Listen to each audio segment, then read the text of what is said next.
Monsieur Donald Trump, aujourd'hui je ne viens pas avec des mots diplomatiques. Je ne viens pas avec des sourires. Je ne viens pas pour plaire à Washington. Je viens parce qu'un peuple est en danger.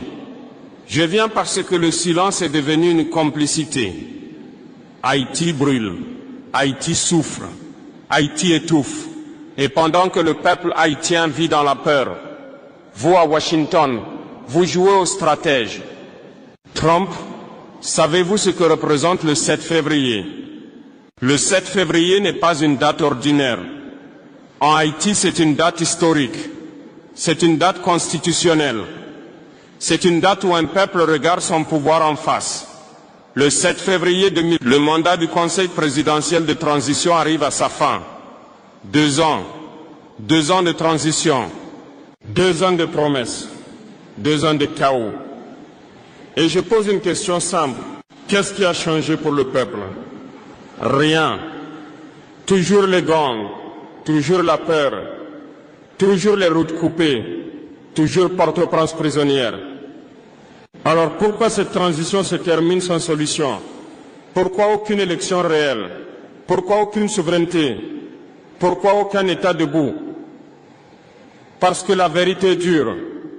Cette transition n'a pas été construite pour libérer Haïti. Elle a été construite pour gérer Haïti, pour contenir Haïti, pour contrôler Haïti. Et maintenant, vos avions arrivent.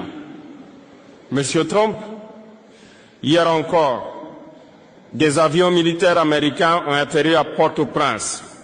Des navires américains sont dans la baie et vous osez appeler cela de l'aide? Non. Le peuple haïtien connaît ce langage. Quand les grandes puissances arrivent avec des uniformes, ce n'est jamais pour la dignité des peuples. C'est pour leurs intérêts. Haïti n'est pas un pion. Haïti est la première nation noire libre de l'histoire.